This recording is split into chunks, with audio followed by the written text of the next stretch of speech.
ఒకటి ఒకటి ఒకటి రెండు రెండు రెండు విద్యా సంస్థలకు అడ్వర్టైజ్మెంట్ ఇచ్చిన విధంగా మన తెలంగాణకు పెట్టుబడులు వస్తున్నాయని చెప్పేసి గత 4-5 రోజుల నుంచి మన వార్తలు అయితే చూస్తా ఉన్నాము. అసలు ఈ పెట్టుబడులు ఎన్నొచ్చాయి ఏంటనే విషయాలు మనం ప్రముఖ విశ్లేషకులు పొలిటికల్ అనలిస్ట్ శ్రీధర్ యాలాల గారు మనతో పాటు ఉన్నారు. అన్న నమస్తే. నమస్తే నమస్తే యాసిఫ్.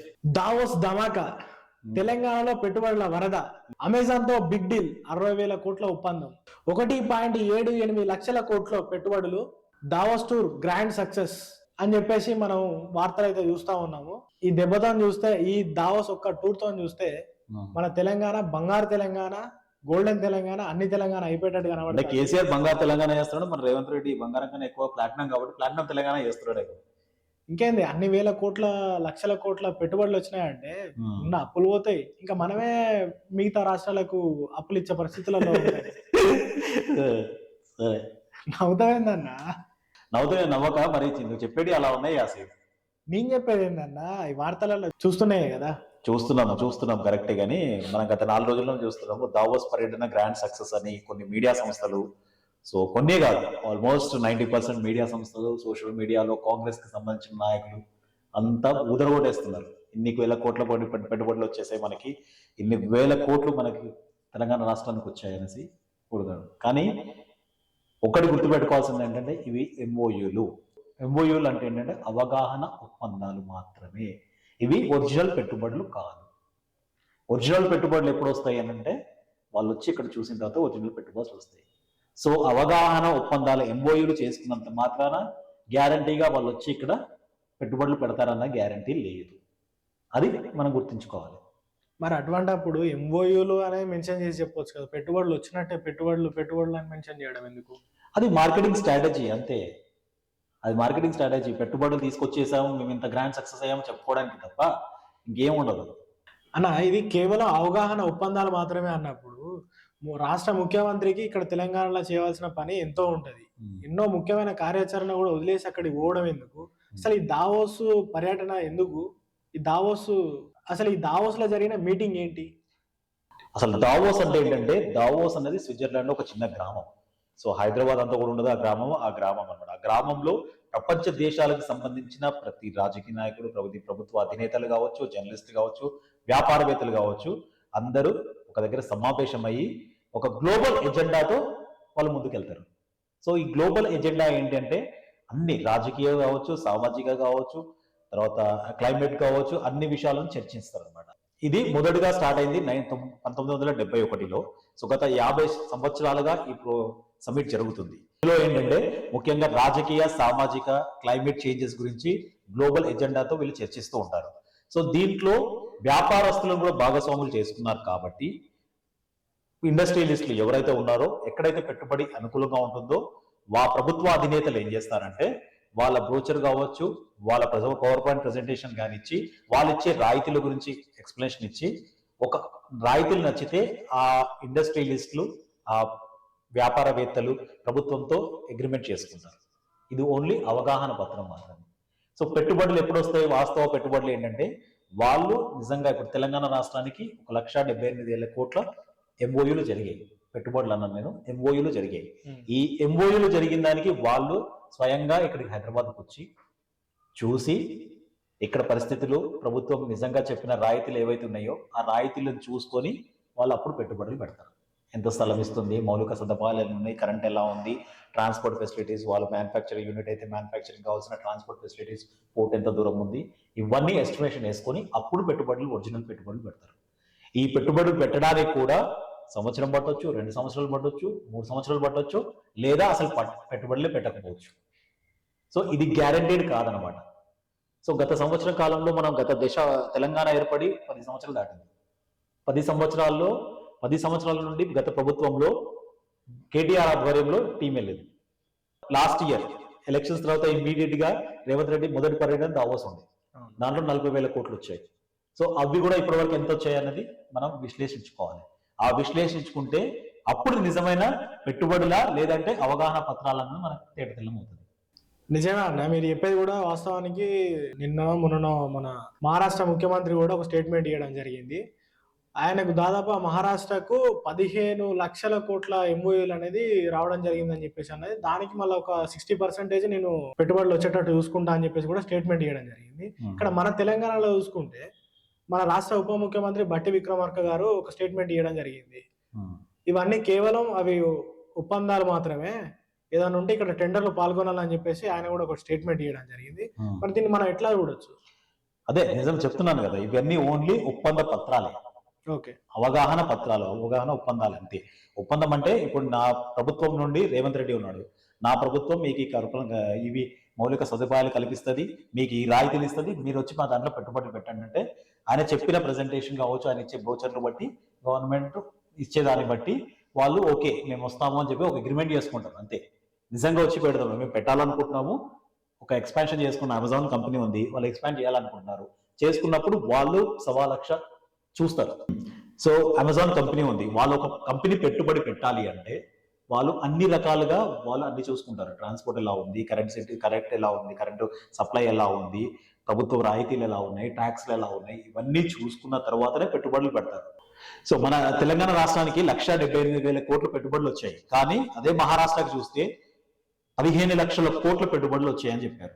కానీ ఎంత హుందాతనంతో మహారాష్ట్ర ముఖ్యమంత్రి ఏం చెప్పారంటే, ఈ అవగాహన పత్రాలు ఏవైతున్నాయో అవి కనీసం 60% అన్నా నేను కార్యరూపం దాల్చడానికి ప్రయత్నిస్తాను అని చెప్పారు. అంటే నాకు 15 లక్షల కోట్లు మాకు స్టేట్కి వచ్చాయని ఎక్కడ స్టేట్మెంట్ ఇవ్వట్లేదు ఆయన, ఓన్లీ ఎంఓయూ చేసుకున్నాను, దాంట్లో 60% అన్న పెట్టుబడి ఇన్వెస్ట్మెంట్ వాళ్ళతో పెట్టించడానికి నేను ప్రయత్నిస్తానని చెప్పారు. సో అది ఉందాతనం ఒక రాజకీయ నాయకుడి లక్షణం. కానీ మన వాళ్ళు అవగాహన పత్రాలనే పెట్టుబడులు వచ్చేసాయి, ఇక ఉద్యోగాలు వచ్చేసాయి అని ఊదర కొడుతున్నారు, దాని తగ్గట్టు మీడియా కూడా చేస్తుంది. ఓకే, ఇక్కడ బట్టి విక్రమార్క, ఉప ముఖ్యమంత్రి బట్టి విక్రమార్క, ఆయనే ఆర్థిక మంత్రి కూడా, ఆయన కూడా క్లియర్ కట్ గా చెప్పాడు, ఇవి ఓన్లీ ఒప్పంద పత్రాలు మాత్రమే, ఎవరన్నా ఇక్కడ పెట్టుబడులు పెట్టాలంటే ఇక్కడికి రావాలి, టెండర్లలో పాల్గొనాలి అని చెప్పాడు. సో దాన్ని బట్టి మనం అర్థం చేసుకోవచ్చు ఏంటంటే ఇవి ఓన్లీ అవగాహన పత్రాలు తప్ప నిజమైన పెట్టుబడులు కాదు. సో ఏదో లక్షల కోట్లు వచ్చేసాయి, తెలంగాణ వెలిగిపోతుంది, తెలంగాణ రైజింగ్ అని చెప్పేసి మనం చూసుకుంటే ప్రజలు పిచ్చోళ్ళని చేయడం తప్ప ఇంకేమీ ఉండదు. సరే అన్న, ఇప్పుడు అవన్నీ అవగాహన ఒప్పందాలు అనుకుందాం, మరి మీడియా ఎందుకు అది చెప్పొచ్చు కదా, అవగాహన ఒప్పందాలు మాత్రమే, ఎంఓయూలు మాత్రమే అని చెప్పేసి ప్రజలకు అర్థమయ్యేటట్టు చెప్పొచ్చు కదా, ఎందుకు వీళ్ళు చెప్పేదానికే మీడియా కూడా ఎందుకు సపోర్ట్ చేస్తూ ఉంది? ఇక్కడ మీడియా గురించి ఒక మాట్లాడాల్సి వస్తుంది.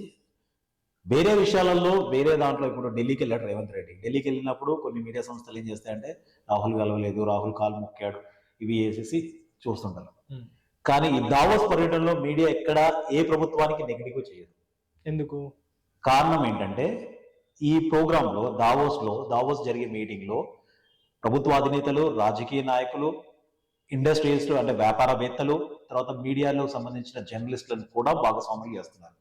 సో మీడియాను ప్రతి ప్రభుత్వం, ఇప్పుడు మొన్న ఒక లెటర్ చూసాం, ఆంధ్రప్రదేశ్ గవర్నమెంట్ చంద్రబాబు నాయుడు గారు CNN News 18 అనే సంస్థకి, మీడియా సంస్థకి, నేషనల్ మీడియాకి 75 లక్షలు రిలీజ్ చేశాడు జీవో. 75 లక్షలు రిలీజ్ చేశాడు అంటే ఒక సంస్థకే 75 లక్షలు రిలీజ్ చేశాడంటే ఇండియాలో ఉన్న నేషనల్ మీడియాకి, ఇక్కడ బాకా ఊదే తెలుగు మీడియాకి ఎంత రిలీజ్ చేశారో మనం అర్థం చేసుకోవచ్చు. సో అది ఒక్కటే బయటకు వచ్చింది. అలా తెలంగాణలో ఉన్న మీడియాకు కూడా వాళ్ళు డబ్బులు ఎంత పెట్టారు. ఇప్పుడు తెలంగాణ ప్రతినిధి బృందంలో మీడియా కూడా ఒక పార్ట్ ఉంటుంది, కొంతమంది జర్నలిస్టులు కూడా తీసుకెళ్తారు. ఎందుకు తీసుకెళ్తారంటే వాళ్ళు మార్కెట్ చేసుకోవడానికి తీసుకెళ్తారు. సో వాళ్ళకి డబ్బులు ఇస్తారు, ఆ సంస్థలకు ఇస్తారు, వచ్చే జర్నలిస్టులకు ఇస్తారు. కాబట్టి మీడియా ఎక్కడ నెగిటివ్ చెప్పదు, వచ్చేసాయి ఏదో జరిగిపోతుందని చెప్తారు. సో అంతేందుకు నేను రేవంత్ రెడ్డిని ఒక్కడే అన్నట్లేదు. లాస్ట్ టైం కేటీఆర్ మీటింగ్కి వెళ్ళినా కానీ గత 10 సంవత్సరాల్లో ఓన్లీ 2 సార్లు మనకు పెట్టుబడులు వచ్చాయి. పెట్టుబడులు అంటే ఎంఓయూలు వచ్చాయి. అది 2022 సంవత్సరం, 2023 సంవత్సరం. ఆ 2 సమయంలో తప్ప ఇంతకుముందు ఎప్పుడు పెట్టుబడులు ఎంఓయూలు జరగలేదు. సో దాంట్లో కూడా ఏంటంటే ఫస్ట్ టైం 2,000 కోట్ల పెట్టుబడులు వచ్చాయి, దాంట్లో 50% అంటే 1000 కోట్ల పెట్టుబడుల వరకు కార్యరూపం దాల్చాయి, మిగతా 50% దాల్చలేదు. తర్వాత వచ్చింది 25,000 కోట్లు. 25,000 కోట్లలో కూడా అమెజాన్దే ఎక్కువ బిగ్ వచ్చింది కాబట్టి అమెజాన్ కంపెనీ ఇంకో కంపెనీ కలిపి మొత్తం 16,000 కోట్లేమో పెట్టుబడి పడ్డాయి. అంటే దాంట్లో కూడా 40 నుండి 50% మధ్యలోనే వచ్చింది. So last year Revanth Reddy గారు వెళ్ళారు. రేవంత్ రెడ్డి గారు వెళ్ళిన తర్వాత 40,000 కోట్లు అని చెప్పారు. 40,000 కోట్లలో 0, ఇప్పటి వరకు ఒక్కటి కూడా కార్యరూపం దాల్చలేదు, గుండు 0. అందులో ఇంకా మన సిఐ కౌంటర్స్ చాలా ఉన్నాయి. సొంత తమ్ముడితో 1000 కోట్లు ఒప్పందం చేసుకున్నారనేసి, మెగా ఇంజనీరింగ్ తో ఆల్రెడీ చేసుకున్నారనేసి, సో ఇలా డిఫరెంట్ ఆర్గ్యుమెంట్స్ ఉన్నాయి. ఇప్పుడు కూడా జరిగింది అదే. ఇక్కడ హైదరాబాద్ కంపెనీలే దాదాపు 50,000 పెట్టుబడులు పెట్టాయని చెప్పారు. అమెజాన్ కూడా ఆల్రెడీ కుదుర్చుకున్న కేటీఆర్ తో కుదుర్చుకున్న ఒప్పందమే మళ్ళీ కుదుర్చుకుంది, అదే 60,000 కోట్లు అన్నారు. 1,80,000 60,000 కోట్లు పోతే ఇంకా 1,00,000 కోట్లు ఉంటుంది. సో ఇట్లా డిఫరెంట్ పర్స్పెక్టివ్ ఎవరు వాదన వారు వినిపిస్తున్నారు. కానీ నిజమైన పెట్టుబడులు ఎప్పుడంటే కార్యరూపం దాల్చినప్పుడే అవి పెట్టుబడులుగా కన్సిడర్ చేస్తున్నారు. సో మన తెలంగాణ రాష్ట్రాల్లో గత 10 సంవత్సరాల నుండి చూసుకుంటే స్ట్రైక్ రేట్ అంటే కార్యరూపం దాల్చేది పెట్టుబడుల ఎంఓయూలను కార్యరూపం దాల్చేది ఓన్లీ 20 నుండి 25% వరకే ఉంది. అంటే 1,00,000 కోట్లలో మనకు వచ్చేది 25,000 కోట్లు పెట్టుబడులు వస్తాయని మనం అంచనా వేసుకోవచ్చు. సో మొత్తం పెట్టుబడులు 1,00,000 కోట్లు వస్తాయని మనం ఎక్కడ చెప్పలేము. సో దీన్ని బట్టి తెలంగాణ రైజింగా తెలంగాణ డౌనింగ్ అన్నది మీరు ఆలోచించుకోండి. ఇంకోటి ఆంధ్రప్రదేశ్ మాట వచ్చింది కాబట్టి అడుగుతున్నాను. మొన్నటిదాకా ప్రెస్ మీట్లా మీ గురువు గారు అంటే గురువు ఎవరు డాష్ మీద అంతా అన్న ముఖ్యమంత్రి గారు గురువు శిష్యుల కలయిక అని చెప్పేసి కూడా మనం మీడియాలో చూసినాము. మరి దీన్ని ఎట్లా కూడా వచ్చన్నా? అది యాక్చువల్గా మనం టాపిక్ మాట్లాడేది పొలిటికల్ ఎజెండా కాదు, ఒక పెట్టుబడులు రాష్ట్రానికి సంబంధించిన ఆర్థిక వ్యవస్థ గురించి మాట్లాడుతున్నాం. బట్ ఒక పొలిటికల్గా మాట్లాడేవి కాబట్టి ఒక ఆన్సర్ చిన్నగా చెప్పేస్తా. గురువు ఎవరు అన్నది ఎంతైనా మనసులో అయితే ఉంటుంది కదా గురువు అని. మనం ఫోటోలు చూసాము, కాళ్ళ మీద చంద్రబాబు వేసుకొని కూర్చుంటే మనం ఇలా పట్టుకొని కూర్చున్నాడు. అంటే ఒక టీచర్ దగ్గర ఒక పిల్లోడు ఎట్లా కూర్చుంటాడో అలా కూర్చున్నాడు. సో అది ఎప్పటికీ ఉంటుంది, గురు శిష్యుల బంధం ఎప్పటికీ ఉంటుంది. పైకి ఎందుకు చెప్తున్నారు అంటే ఒకవేళ చంద్రబాబుతో ఉన్నాడు అని తెలిస్తే ఇక్కడ బీఆర్ఎస్ పెరుగుతుంది రాజకీయంగా. మన లాస్ట్ ఎన్నికల్లో కూడా చూసాం, తెలుగుదేశంతో ఉన్నారు అంటే బీఆర్ఎస్ పెరుగుతుంది, తెలుగు ఎగరెస్ట్ ఉన్నారు అంటే కాంగ్రెస్ ఆటోమేటిక్ పెరుగుతుంది. సో అందుకే ఆ ప్రచారం ఏదైతే ఉందో నెగిటివ్గా ఉన్నాను అని చెప్పించుకోవడానికి తప్ప మనసులో అయితే గురువు మీద ప్రమాద ఉంటుంది కదా ఎప్పటికీ. సో కలయిక ఉంటుంది, దాన్ని మనం ఏం చేయలేము. కేవలం పెట్టుబడి ఒప్పందాలైనప్పుడు రాష్ట్ర ముఖ్యమంత్రి ఎందుకు పోవాలి? ఎవరైనా పంపించి ఇక్కడ జరగాల్సిన పనులు ఎంతో మందికి ఎన్నో రకాలుగా ముఖ్యమంత్రి అనేవారు ఉపయోగపడతారు. ఇక్కడనే ఉండి చూసుకొని వేరే వాళ్ళని పంపొచ్చు కదా. ఇక్కడ నీకు ఒక విషయం చెప్పాలి, నీకు కాదు ప్రేక్షకులు కూడా చెప్పాలి ఏంటంటే దావోస్ పర్యటన అన్నది ఎప్పుడైనా సొంత ఖర్చులతో వెళ్ళాలి. సో పర్యటన ఏదైతే వరల్డ్ ఎకనామిక్ ఫోరం ఒక ఎన్జిఓ ఆర్గనైజేషన్ చేస్తుందో, ఎన్జిఓ అన్నప్పుడే తెలుసు వాళ్ళు డబ్బులు ఏమి స్పాన్సర్ చేయాలని. ఎవరైతే వాళ్ళు ఓన్లీ సమ్మిట్ కండక్ట్ చేస్తారు. సమ్మిట్ అంటే ఏంటిది? అందరినీ ఒక దగ్గర చేరుస్తారు అన్నమాట, ఒక అసెంబ్లీ టైప్లో. చేర్చిన తర్వాత మనం అక్కడికి వెళ్ళాలన్నా, మన తెలంగాణ వంటకాలు చూపించాలన్నా, తెలంగాణ పెవిలియన్ ఏర్పాటు చేయాలన్నా, ట్రావెల్ ఖర్చులైనా, అక్కడ ఉండాల్సిన ఖర్చులైనా ఏవైనా కానీ ప్రభుత్వమే పెట్టుకోవాలి, మన సొంత ఖర్చులు పెట్టుకోవాలి. ఇప్పుడు నువ్వైనా నేనైనా జర్నలిస్ట్గా నేను కూడా వెళ్తాను అంటే నీకు కూడా పర్మిషన్ వస్తుంది. సో 2 ఖర్చులు పెట్టుకోవాలి, ఉండడానికి పెట్టుకోవాలి, మన ఖర్చులు అక్కడ ఎన్ని రోజులు ఉంటే అన్ని ఖర్చులు మనమే పెట్టుకోవాలి. మనం పెట్టుకొని కూడా ఫోటోలు తీసి చేసుకోవచ్చు. సో ఇది ఏమైందంటే రాజకీయ నాయకులు గత 10 సంవత్సరాలు ఉన్నాయి, అంటే ఈ ప్రోగ్రామ్ జరుగుతుంది 50 సంవత్సరాల నుండి, కానీ గత 10-15 సంవత్సరాలుగా ఇది ఏమైందంటే రాజకీయ నాయకుల విహారయాత్రలాగా అయిపోయింది. విహారయాత్ర అనేది. సో కేటీఆర్ వెళ్ళినప్పుడు 4 కోట్లు 5 కోట్లు బడ్జెట్ రిలీజ్ చేసి వెళ్ళడానికి ఇచ్చేవాళ్ళు. ఇప్పుడు లాస్ట్ ఇయర్ రేవంత్ రెడ్డి వెళ్ళినప్పుడు 6 కోట్లు 7 కోట్లు అయింది. ఇప్పుడు ఈ పర్యటనకి ఎంత అయింది తెలుసా? 15 కోట్లు అయింది. సో 15 కోట్లు పెట్టుకొని వాళ్ళు వెళ్ళేసి వస్తున్నారు. అక్కడ ఓన్లీ అవగాహన పత్రాలు సైన్ చేసుకోవడం, ఫోటోలో పోజ్ ఇవ్వడం, పెట్టుబడులు వచ్చాయని చెప్పుకోవడం. అంటే పబ్లిక్లో మార్కెటింగ్ చేసుకుంటున్నారు వీళ్ళంతే. గవర్నమెంట్ ప్రజలకు మేలు చేస్తున్నారా? ఏమీ లేదు. ఉద్యోగాలు వస్తున్నాయా అంటే అవి లేదు. నిరుద్యోగం పోతుందా అంటే అది లేదు. నిజమైన పెట్టుబడులు వచ్చేసి ట్యాక్స్లు వస్తున్నాయా, గవర్నమెంట్కి ఇన్కమ్ వస్తుందా అంటే అది లేదు. మన ఆర్థిక వ్యవస్థ ఎలా అయిపోయిందంటే తెలంగాణది గత సంవత్సర కాలంగా అనుకున్న టార్గెట్ ని రీచ్ అవ్వలేదు. లాస్ట్ ఇయర్ ఎలక్షన్స్ అయిపోయిన తర్వాత మార్చ్ ఏప్రిల్లో బడ్జెట్ పెట్టారు, బడ్జెట్ టార్గెట్ పెట్టుకున్నారు. ఆ టార్గెట్ లో 50% కూడా రీచ్ అవ్వలేదు ఇప్పటివరకు. ఇన్ని పెట్టుబడులు వస్తే వాళ్ళ టార్గెట్ రీచ్ అవ్వాలి కదా. 40,000 కోట్లు వాళ్ళకి పెట్టుబడులు వచ్చాయని లాస్ట్ ఇయర్ జనవరిలో చెప్పారు. సంవత్సరం జరిగిపోయింది. 40,000 కోట్లు కనీసం 50% వచ్చినా కానీ అనుకున్న టార్గెట్ రీచ్ అయ్యేది 20,000 కోట్లు, కానీ ఇంతవరకు రీచ్ అవ్వలేదు. ఇప్పుడు బడ్జెట్ ఫిబ్రవరిలో ప్రవేశపెడతారు, మరి దాన్ని ఎలా తీస్తారో తెలియదు. సో అందుకే ఏంటంటే చీఫ్ మినిస్టర్ వెళ్ళినా ఎవరు వెళ్ళినా వెళ్ళాలి సమిట్ కి. వరల్డ్ ఎకనామిక్ ఫోరం లో సమిట్ కి వెళ్తేనే కొన్ని ప్రపంచానికి మన గురించి చెప్పగలుగుతాం. కానీ ఇంతమంది మార్బలంతో ఇంత మార్కెటింగ్ చేస్తూ ఇంత డబ్బులు దుబారా చేస్తూ వెళ్లాల్సిన అవసరం లేదు. దాని బదులు గుజరాత్ మోడల్ చేస్తుంది. మనం ఎక్కడ దావోస్ లో గుజరాత్ ముఖ్యమంత్రి వెళ్ళాడు, గుజరాత్ ఇండస్ట్రీ మినిస్టర్ వెళ్ళాడు అని ఇక్కడ న్యూస్ చూస్తావను లేదు. కానీ గుజరాత్ ఇండస్ట్రియల్ని ఆకర్షించడంలో నంబర్ 1 ఇండియాలోనే. ఎందుకు కారణం? మోడీ గారు ఉన్నారు, ప్రైమ్ మినిస్టర్ గారు. మోడీ గారు ఉన్నారు, అదొక ఫ్యాక్టర్. సెకండ్ ఫ్యాక్టర్, మోడీ గారు ఒక ప్రోగ్రామ్ క్రియేట్ చేశారు, వైబ్రెంట్ గుజరాత్ అని.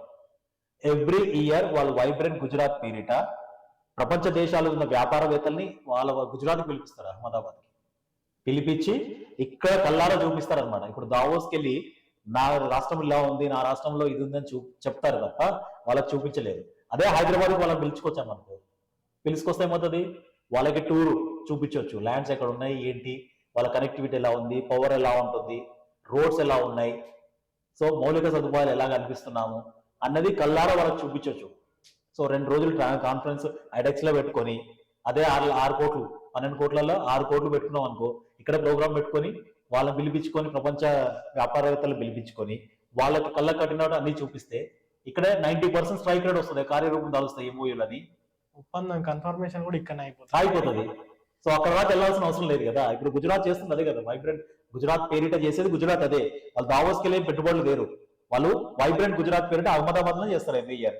మోడీ చేసిన పని అది. సో అది మన వాళ్ళు ఎందుకు చేయలేకపోతున్నారు, దావోస్ మీద ఎందుకు డిపెండ్ అవుతున్నారు అంటే వాళ్ళకి విహారయాత్ర, ప్రతి సంవత్సరం ఒక విహారయాత్ర కావాలి, గవర్నమెంట్ పైసల మీద విహారయాత్ర కావాలి అంతే. విహారంలో చేస్తున్నారు, దాంతో జర్నలిస్టులు ఉంటారు, దాంతో రాజకీయ నాయకులు ఉంటారు, దాంతో వాళ్ళ అనుచరులు ఉంటారు, అందరూ ఉంటారు. ఒక పెద్ద బృందం పోతుంది స్పెషల్ ఫ్లైట్ వేసుకొని, తిరిగేసి వస్తారు. 4 రోజులు సమ్మిట్ ఉంటుంది, ఇంకో 2 రోజులు బయట తిరుగుతారు, వచ్చేస్తారు అంతే. సో డబ్బు దుబారా తప్ప దీని నుంచి పెట్టుబడులు మాత్రం మనం నిజంగా వస్తాయని అనుకుంటే మన మురుగత్వం తప్ప ఇంకేం లేదు. చూసారు కదా, ఇది దావోస్ అసలు ధమాకా. ఇప్పుడు అన్న చెప్పినట్టుగా అందరూ కలిసికట్టుగా మన తెలంగాణలోనే పెట్టుబడులకు, ఇతర దేశాల నుంచి పెట్టుబడులకు ఇక్కడ మనం ఇన్వైట్ చేసి ఇక్కడ మనం ఒక ప్రోగ్రామ్ పెట్టుకుంటే డైరెక్ట్ ఇక్కడనే ఒప్పందాలు కేవలం ఎంఓయూలకు మాత్రమే పరిమితం కాకుండా కన్ఫర్మేషన్ కూడా ఇక్కడనే అయిపోతుంది. ప్రపంచవ్యాప్తంగా ఇన్ఫ్లుయెన్స్ ఉన్నటువంటి కేపాల్ లాంటి వాళ్ళను, అలానే మన రాష్ట్ర ఐటీ మంత్రిగా పనిచేసినటువంటి కేటీఆర్ గారికి ఉన్నటువంటి ఇన్ఫ్లుయెన్స్ ను కూడా మన రాష్ట్ర ముఖ్యమంత్రి వర్యులు ఉపయోగించుకొని అన్ని పార్టీలు ఐకమత్యంగా ఉండి తెలంగాణ రాష్ట్ర అభివృద్ధికి పాటుపడాలని చెప్పేసి అయితే మనం కోరుకుంటా ఉన్నాము. మరో ప్రోగ్రాంతో దర్పణంలో మళ్ళీ కలుద్దాం. చూస్తూనే ఉండండి TG24 టీవీ, చూస్తూనే ఉండండి వైబ్ న్యూస్.